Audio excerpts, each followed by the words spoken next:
चलिए, हमने अभी ये देखा कि किस तरीके से करंट का ग्रोथ हो रहा है सर्किट में जब हम इंडक्टर को इन्वॉल्व कर देते हैं।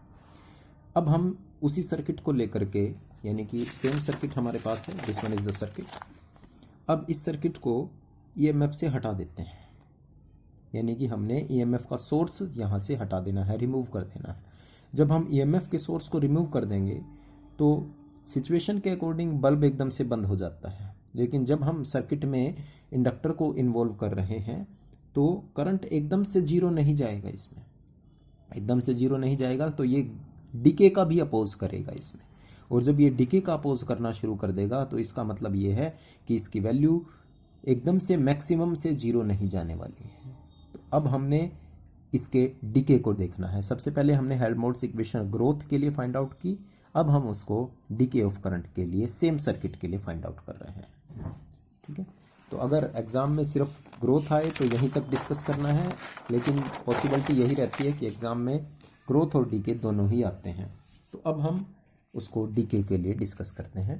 तो let us start b part, decay of current. Decay of current का मतलब क्या है कि हमने अब ईएमएफ को, सोर्स को हमने सर्किट से रिमूव कर दिया है। ठीक है, when the key is removed then applied EMF becomes zero. Applied EMF becomes zero. और जैसे ही सर्किट का EMF जीरो हो गया तो करंट डिक्रीज होना शुरू होगा। ठीक है, तो कंसिडर कर लेते हैं, let I be the value of current at any time t and di by dt is decay। पहले ये ग्रोथ था, अब डीके है, DK of current in circuit. ठीक है, अब हमने सोर्स को हटा दिया है। हमारे पास इक्वेशन क्या थी, E is equal to L d I by d t plus I into R, ये इक्वेशन थी हमारे पास। ठीक है, अब ईएमएफ हट गया है, ईएमएफ हट गया है तो ये जीरो हो गया। This is equal to L d I by d t plus I into में आर। अब L d I by d t एक तरफ ले लेते हैं और इसको दूसरी तरफ ले जाते हैं, यानी माइनस आई इंटू में आर। आई को आई के साथ कलेक्ट कर लेते हैं, d I by I, this is equal to minus R, L इसके साथ चला गया और डी टी भी ऊपर चला गया। ठीक है, अब दोबारा से इसको इंटीग्रेट करना है हमने, सिचुएशन फिर वही आ गई जब टाइम जीरो था, at t is equal to zero. अब सर्किट देखो ऑफ होना है, जब टाइम जीरो था तो उस टाइम आई की वैल्यू कितनी थी हमारे पास, मैक्सिमम। ठीक है, क्योंकि करंट मैक्सिमम हो चुका है जितना हो सकता था वो, एंड किसी टाइम टी पर करंट कितना है हमारे पास, आई है। तो ये लिमिट्स हमने टाइम के लिए, ये लिमिट्स हमने करंट के लिए, और इसको इंटीग्रेट कर देते हैं। इक्वेशन नंबर इसको कंसिडर कर लेते हैं हमारे पास, या तो 6 ले लेते हैं या इसको 5 ले लेते हैं, जैसा आपको ठीक लगे। Let us say this equation is to be 6, integrating 6 within the limits, above limits। ठीक है, इसको इंटीग्रेट कर देते हैं। अब करंट मैक्सिमम से आई तक जा रहा है, d I by d t, and this is equal to minus R by L, और टाइम के लिए लिमिट्स क्या है, जीरो से लेकर के टी इंटू में डी टी। लिमिट्स का ध्यान में रखना है, पहले जीरो से किसी टाइम के लिए जा रहा था और यहाँ भी ये था, लेकिन अब मैक्सिमम से किसी टाइम पर जा रहा है, करंट के लिए जा रहा है। इसको इंटीग्रेट करेंगे। एक सेकेंड, थोड़ा सा हमने यहाँ डी आई की जगह आई है, यहाँ थोड़ा सा चेंज कर लेना, डी आई बाई आई है ये, ठीक है। अब वो लिमिट्स में डी आई बाई आई, तो 1/i का इंटीग्रेशन क्या होगा, log to the base e into I, और इसकी लिमिट्स क्या है हमारे पास, आई नॉट से I, this is equal to minus R by L as it is, D T का इंटीग्रेशन t और इसकी लिमिट्स 0 से t। Upper limit log I minus lower limit log to the base I not is equal to minus R by L, और upper limit minus lower limit log m minus में log n, log m upon में n, this is equal to minus R by L into में t। अब फिर दोबारा से इस logarithm को उठा लेते हैं और taking exponential on both side, जैसे ही एक्सपोनेंशियल लेंगे तो this become I by I not, this is equal to E की power minus R by L into में T. Now I, this is equal to I not E की power minus R by L into में T, ये I not इधर चला गया है हमारा, equation number 7। Now you can see this decay equation.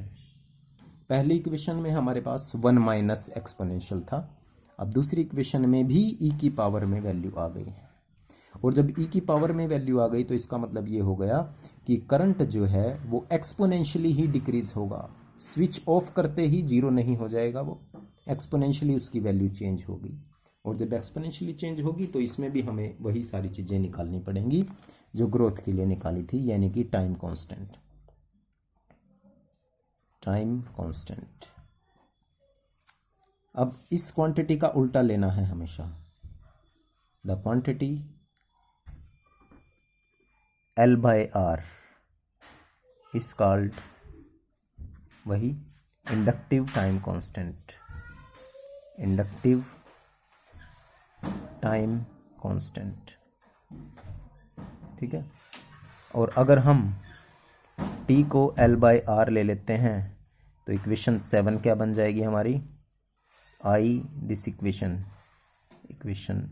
7 becomes I is equal to I not e की power minus R by L into में L बाई आर, L से L, R से R, तो इक्वेशन हमारी आ गई I is equal to I not upon में E, और E की वैल्यू को जब हम पुट करेंगे तो this become 0.368 of I not, यानी करंट हमारा मैक्सिमम वैल्यू का कितना हो गया है, 36.8%